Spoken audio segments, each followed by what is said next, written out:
नमस्कार दोस्तों, आप सभी लोगों का अपने इस YouTube चैनल में स्वागत है। मैं रामानंद आप सभी लोगों का तहे दिल से स्वागत करता हूं। इस क्लास में हम लोग नंबर सिस्टम कर रहे हैं और इसमें आज हम लोग आगे देखेंगे घातांकों में इकाई का मान ज्ञात करना। घातांकों में इकाई का मान ज्ञात करने का मतलब होता है यदि कोई संख्या a की पावर n, जिसमें n क्या होता है घात और a क्या होता है आधा, इस प्रकार की कोई संख्या दी हुई हो और उसमें पूछे कि इस घातांकों में इकाई का मान क्या होगा, मतलब इस प्रकार की संख्या में इकाई का मान क्या होगा। जैसे मान लीजिए कोई संख्या है 36 की पावर 2, इस प्रकार की अगर कोई संख्या दी हुई हो और इसमें पूछे कि इकाई का मान क्या होगा, तो इसको निकालने के कुछ नियम होते हैं, तो हम लोग इसको देखते हुए चलेंगे।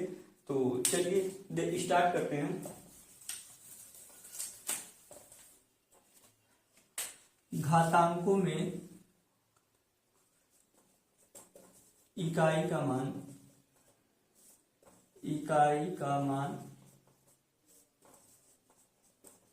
ज्ञात करना। इसमें हम लोग देखेंगे यदि कोई संख्या a की पावर n के रूप में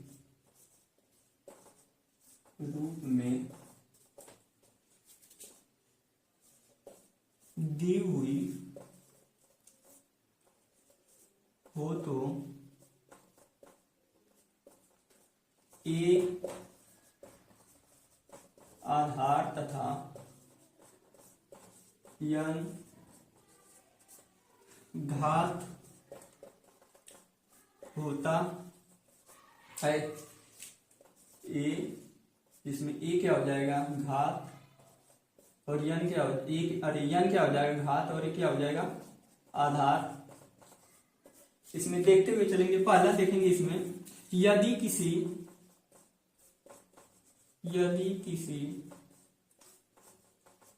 संख्या में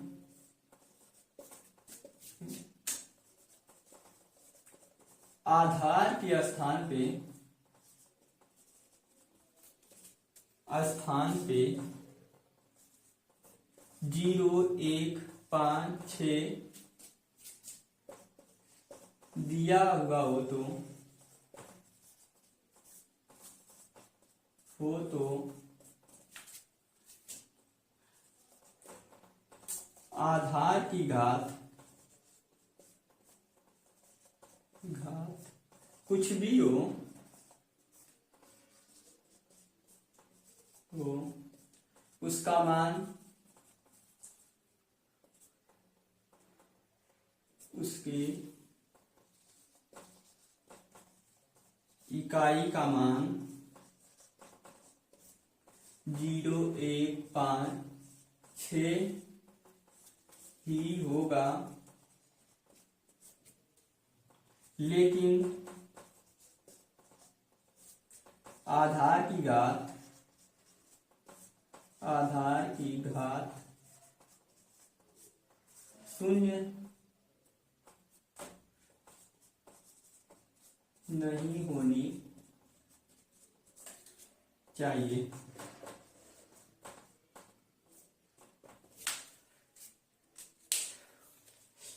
इसमें पहला नियम है, हम जैसे अगर मान लीजिए कोई भी संख्या ऐसी दी हुई हो, इसमें आधार की संख्या 0, 1, 5, 6 अगर दिया हुआ हो और इसकी घात कुछ भी हो, उसकी इकाई के मान पे पूरा क्या होगा, कोई प्रभाव नहीं पड़ेगा, बल्कि घात की घात 0 नहीं होनी चाहिए। मतलब जैसे मान लीजिए कोई संख्या दी हुई है, जैसे मान लीजिए 10 दिया हुआ है और 10 की घात मान लीजिए 10 दिया हुआ हो, तो इसमें 10 का अगर 10 बार हम गुणा करेंगे तो हमेशा इकाई के स्थान पे क्या होगा 0 ही आएगा। इस प्रकार की कोई भी संख्या दी हुई है, 21 दिया हो, ऐसे भी इकाई के स्थान पे यदि 22 दिया हो, तो इसमें देखेंगे 21 का कितना हो बार हम गुणा करेंगे, लेकिन इकाई के स्थान पे क्या आएगा 1 ही आएगा। इसी प्रकार अगर 5 को देख ले, अगर 25 दिया हो, 25 के पावर हम कुछ भी लिख दें, अगर 5 का हम किसी संख्या में गुणा करेंगे तो क्या होगा 5 ही आएगा।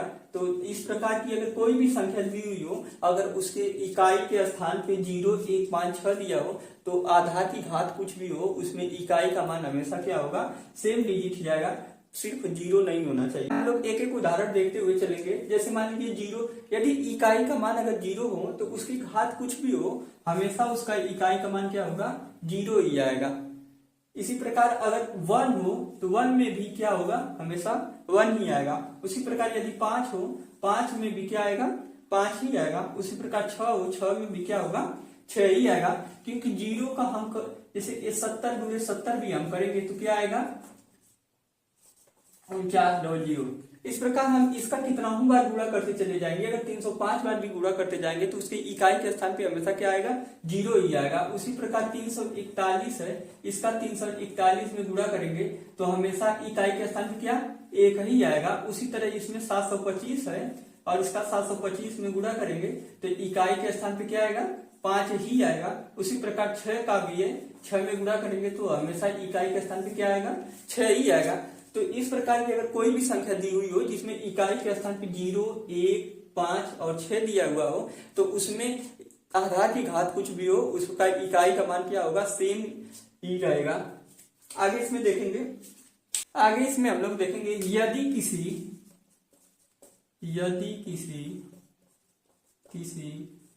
घातांक की घात शून्य हो तो उसमें उसका मान 1 होगा। मान लीजिए ऐसी कोई भी संख्या दी हुई हो, जैसे मान लीजिए 35 दिया हुआ हो, अगर इसके घात क्या हो, 0 हो तो इसका मान क्या होगा, 1 आएगा। इस प्रकार आधार की घात, आधार कुछ भी हो, यदि घातांक के रूप में अगर उसकी घात क्या हो, 0 हो तो उसका मान हमेशा क्या आएगा, 1 आएगा। कोई भी संख्या हो यदि इसके घात के रूप में 0 दिया हुआ हो तो उसका मान क्या आएगा, 1 आएगा। इस प्रकार यदि कोई भी संख्या दी हुई हो और उसकी घात अगर 0 हो तो उसमें हम क्या हमेशा मान लेंगे कि इसके इकाई का मान क्या आएगा, 0, क्योंकि इसका मान जैसे किसी भी संख्या की अगर घात के रूप में 0 लगा देते हैं तो उसका मान क्या हो जाता है, 1 आ जाता है। और आगे इसमें और देखेंगे यदि किसी संख्या में घातांक का आधार 4 दिया हो तो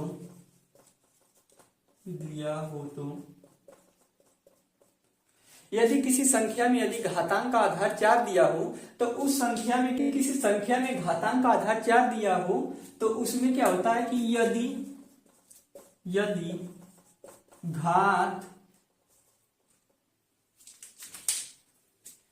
घात सम संख्या हो तो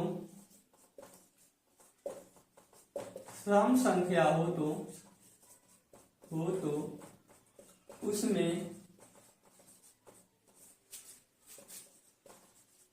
इकाई का मान 6 होगा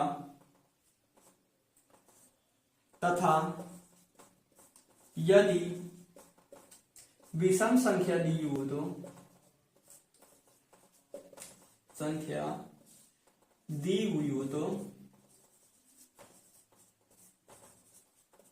तो उसमें इकाई का मान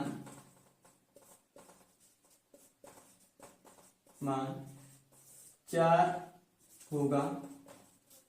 यदि किसी संख्या में यदि उसका आधार 4 हो और उसमें घातांक सम संख्या हो तो उसमें इकाई का मान क्या होगा, 6 आएगा।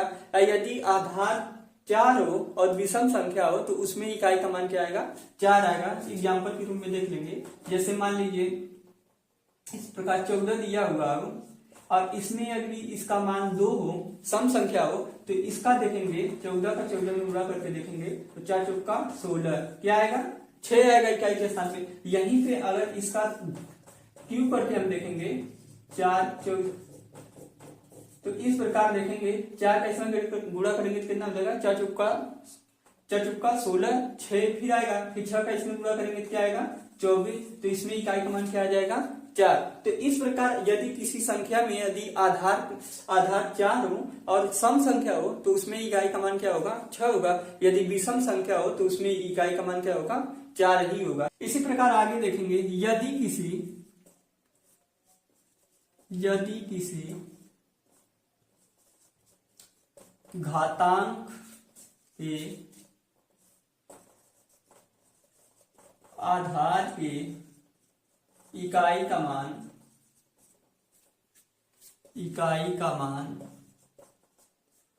9 दिया हो तो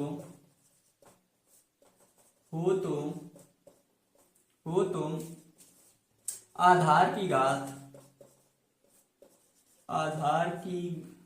घात सम होने पर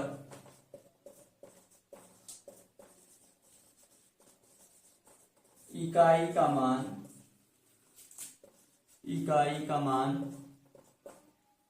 1 होगा तथा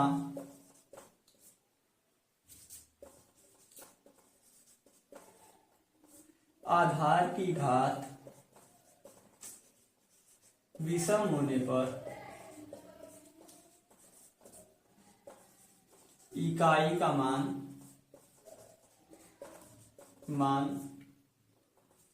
9 होगा।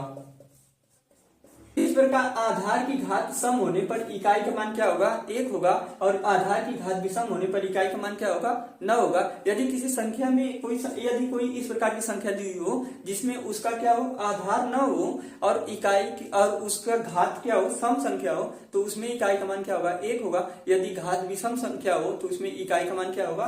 9 होगा। जैसे देख लेंगे एग्जाम्पल के रूप में, जैसे मान लीजिए 9 है, 9 का हम स्क्वायर करेंगे कितना आएगा? 81। तो इसमें इकाई का मान क्या आ जा रहा है? 1 आ जा रहा है। इसी प्रकार यदि 9 का हम क्यूब करेंगे तो क्या होगा? 9 9 फिर 9, इसमें करेंगे कितना हो जाएगा? 81। फिर 81 में 9 का गुणा करेंगे तो यहाँ पे क्या हो जाएगा? 9।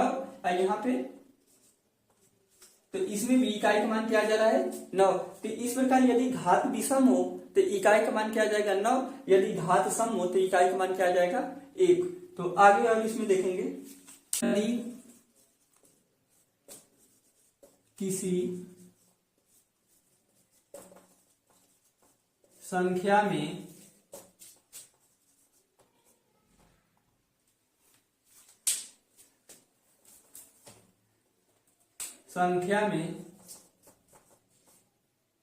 घातांक का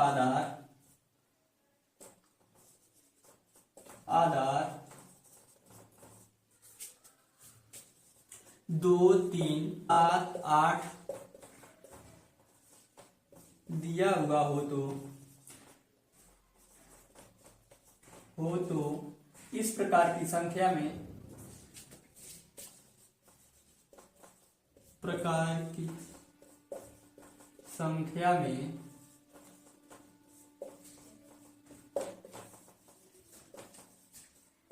इकाई का मान ज्ञात करने के लिए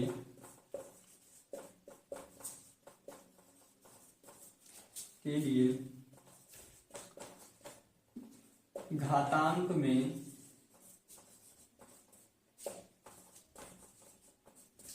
4 से भाग कर देते हैं और जो शेष बचता है